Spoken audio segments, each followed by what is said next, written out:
Hi, and welcome to My Words Our Journey, Season 10, Episode 3, When Ink Doesn't Run. I'm Monty, your host and author, and yes, for the first time, I'm attempting bumper music, courtesy of Ted and Lyle K. Thank you so much. Now, a brief recap of Episode 2. Ink has found himself living in a treehouse. He's gainfully employed, and, well, yes, he's agreed to help a ghost, a spirit, named Grace, solve hers and her sister's murders. Today, let's continue the journey, starting today with Chapter 13, entitled Presley. Ink was not enjoying his second day nearly as much as his first. He learned, after double-timing it to work, that Tuesday morning was a big day at the park. There were 3 trucks on the grounds when he arrived. The first was filling the ice dispensers located around the campsites. The second, emptying the large trash receptacles, and there were 6 in all. The third had a ramp down, and the ramp led right into the dry storage area of the general store. It only took the driver about 40 minutes to unload, but when he left, there were 3 areas of the store piled high: dry goods, frozen, and all the cooler items. It took Ink up until lunch to have the frozen and the cooler storage areas done. Nancy politely told him he could do the dry storage after he got something to eat. Instead of seeking out Mr. Merkel for a possible grilled treat, he took an orange crushed soda, a small bag of pretzels, and headed down to the shady tree by the entrance. He had knocked off half the snack and was about halfway through the orange crush when he heard a voice coming up from beside him. It was female. He had to look twice to make sure she was real, and not the voice in his head. She was real. About his age, maybe a little younger. Deep tan, like she spent most of her days in the sun. Long hair, blondish brown, and the widest, brightest smile he had ever seen. Hi, I'm Presley. My aunt wanted me to let you know to take an extra 15-20 minutes on your break. She said you worked hard this morning. Sitting down, she asked, Family moved to the area? I've never seen you here before. Been coming here since I was 6. Nope, no family, just me. I think I'll live here forever, though. I love this place. A slight giggle, then, we live on the coast in North Carolina. Ink, that's a different name. Were your parents in the newspaper or magazine business? With a laugh, but more at herself than at his name. He liked her spirit right away. He was not used to talking to girls, pretty or not, so he was out of his element, and Presley was pretty, so there was that.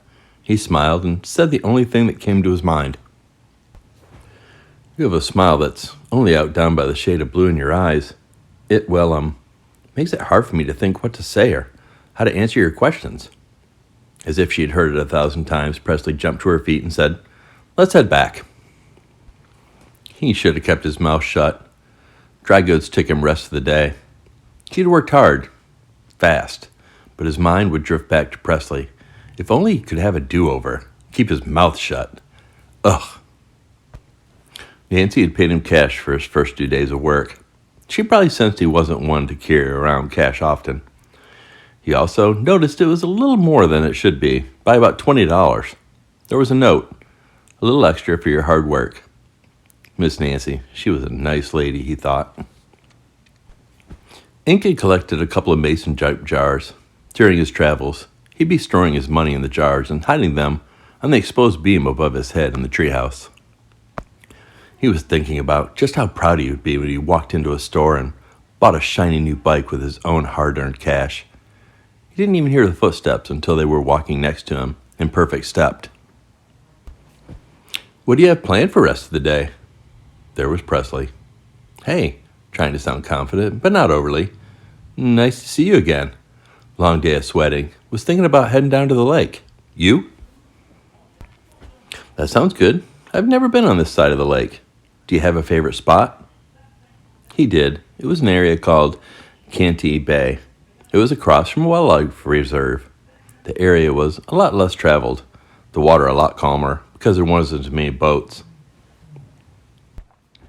Without a word, the two walked. At some point, she took out one of her earbuds and handed it to him. He had never seen one, let alone use one. When he put it in the first time, it fell out. The second time, did the trick. Music began to play. Presley said, Ed Sheeran. And they walked. Chapter 14. Enjoy some Led Zeppelin. Ink was back in his safe place, thinking about the day, thankful for an opportunity to talk to Presley again. He had learned a lot about her in a short amount of time. She was a talker. In his journal, under her name, he wrote, Talker, sharer. The planet, Earth, around her are important. Loves all God's creatures. Don't kill a bug around her. Her parents had been tight and together since high school. One brother, one sister, both older. Had just graduated high school a year earlier and was trying to decide what to do with her life. Paris promised her a car if she went to college. She worked at the local veterinarian hospital and a vegan restaurant in the area. She either wanted to go into political science or study nursing. She had never dated a boy longer than a couple months, usually because they got bored with what she liked. Old movies, family time, long nature walks, pickleball and puzzles. Presley was not a partier. She had never smoked or drank, and thought two people shouldn't tell each other that they love each other until they at least been together, going steady, for a year. She was a talker. Ink had listened to that whisper of a voice in his head that said not to lie to this one. She may be special. So he had laid out what made Ink Ink. Everything including the treehouse, but minus the voices he heard in his head. She had listened intently. She was a good listener, as well as a talker. When he was done, they sat in silence for a bit. Then, well, most of that should not come up when you meet my parents. I mean, if that was to happen. They both laughed. It was getting late, time to head back, so they packed up their few things, and off they went. Again, she took one of her music pieces, but this time she placed it in his ear. I need to introduce you to the world of music. You don't know what you're missing. This is considered by many to be the greatest rock band of all time. Enjoy some Led Zeppelin. They listened until they got in front of the home with the occupied treehouse behind. That little voice told him to be a gentleman. He didn't really know what that meant. He had not been raised to be anything, really. He just was who he was. Thank you for spending the afternoon with me. I didn't think it could get any better, but you proved me wrong. Maybe I'll see you tomorrow. They had already decided she'd be fine walking back to the campground. She insisted, actually. Presley replied with I had a good time too. Maybe we will see each other tomorrow, and maybe I can show you my favorite spot. Before he hit the first step of the ladder, the voice said, Help. I will help. I went to the RV park. I assume I got the job you wanted me to get.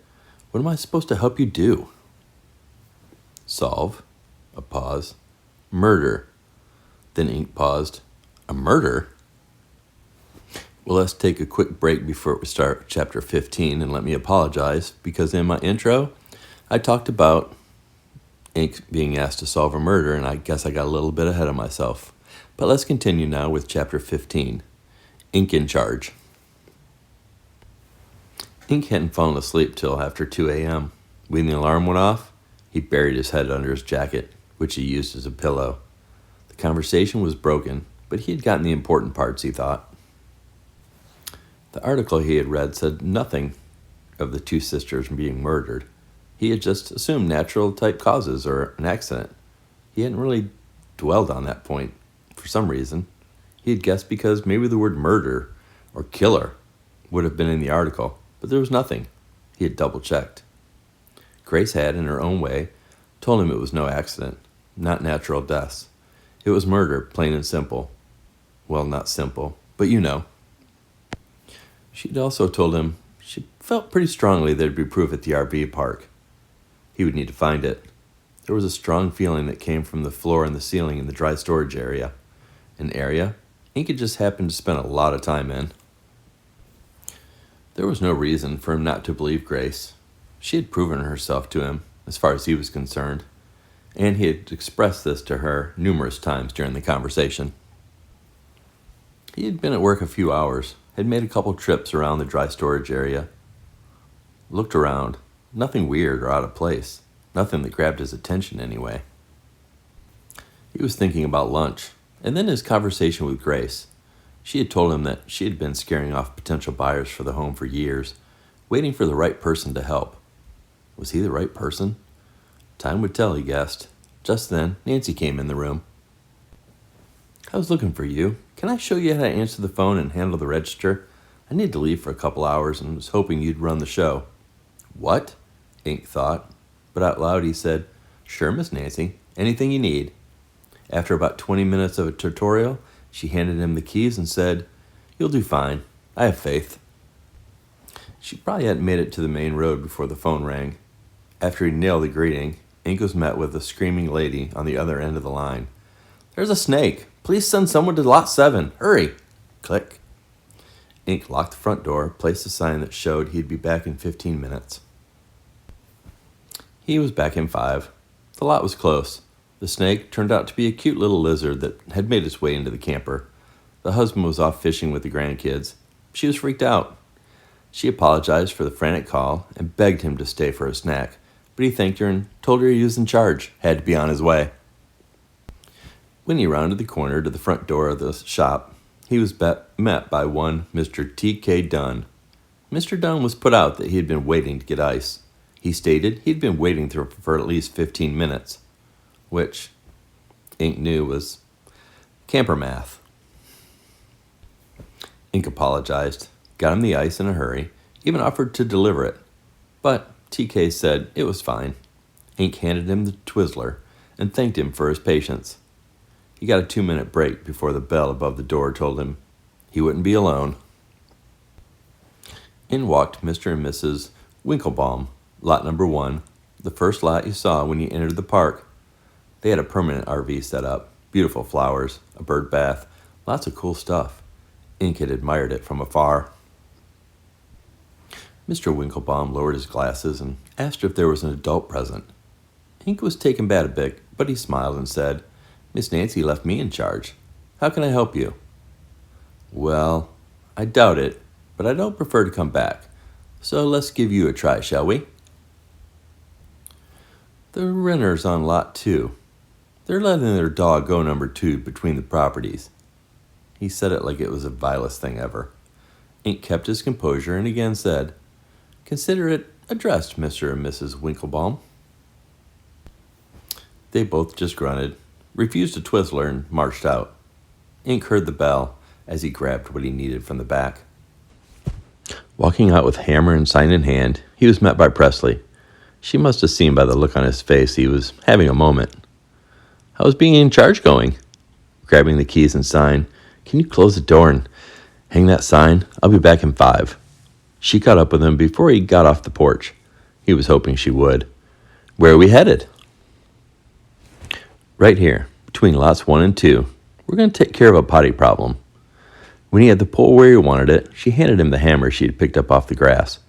Couple hits, job was done.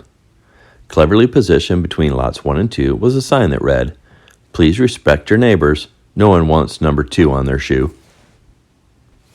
Below the sign, Ink had taken a couple of zip ties that he had gotten from the back storage area and attached a box of doggy bags for cleanup. Presley smiled. They both walked back to the store when Nancy pulled up. "Everything okay?" "Perfect," Presley said with pride. "Well, then I'm going to run to the cottage, switch some laundry, grab a sandwich. I'll relieve you in about a half hour if that's okay, Ink." "Sure thing, Miss Nancy." The next half hour was the best part of his day. No customers, complaints, just he and Presley sitting on the porch, the door slightly ajar so he could hear the phone. Presley was into her music, and she was eager to share it with him. He was all in. He heard a song called Piano Man by Billy Joel and another called Rocket Man by one Elton John. When Nancy walked up on the porch, she had a big smile on her face. "So everything was perfect while I was gone, huh?" "Sure was," Ink said. Miss Nancy sat down on the step. "Well, Ink, Presley should know this, but for you, nothing goes without being passed around the park. In my short walk, I was thanked for sending the nice young man down to take care of the snake. A compliment from a nice fella that helped me with ice and gave him a piece of candy. And finally, I saw for myself the improvement made between lots 1 and 2. Clever, she laughed. That's the way it always works. Quiet as a church mouse when I'm here. Crazy when I try to step away. Thank you. Why don't you call it a day?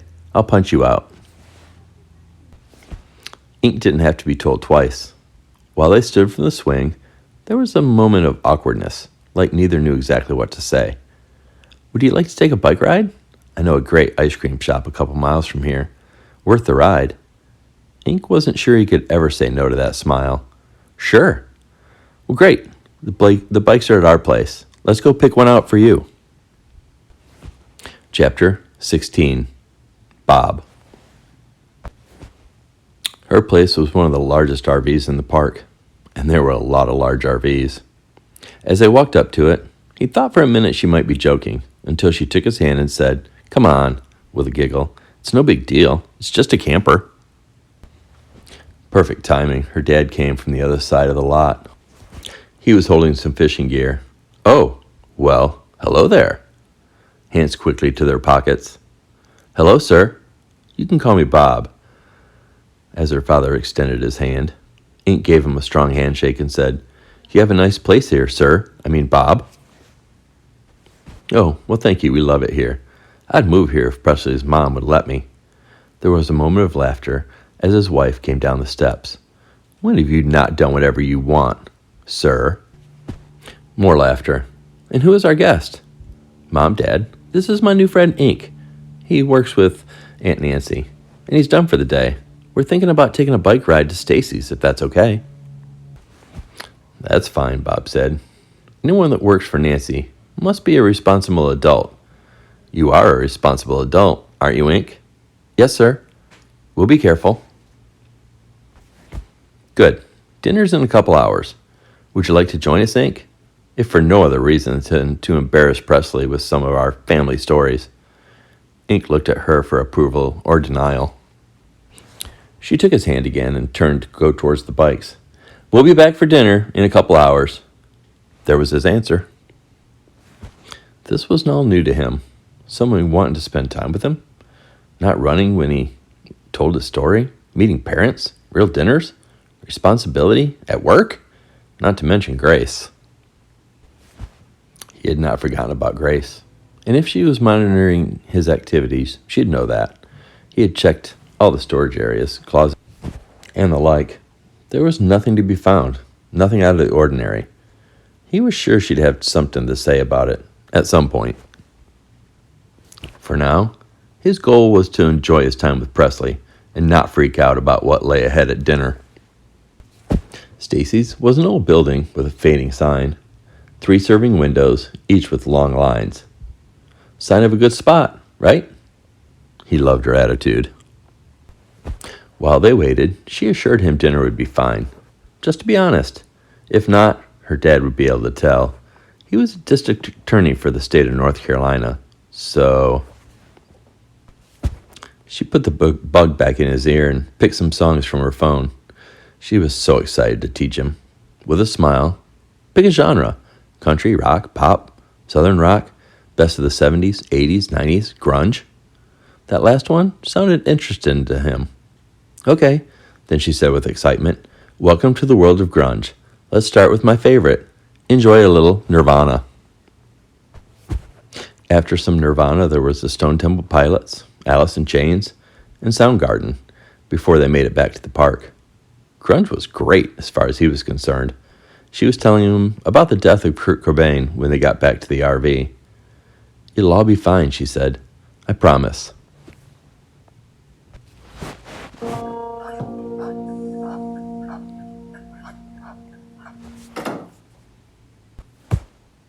And I think that's a good spot for us to stop today. I hope you enjoyed episode 3, When Ink Doesn't Run. I appreciate the support. Thanks again to Ted and Lyle K for the music. Have a great day.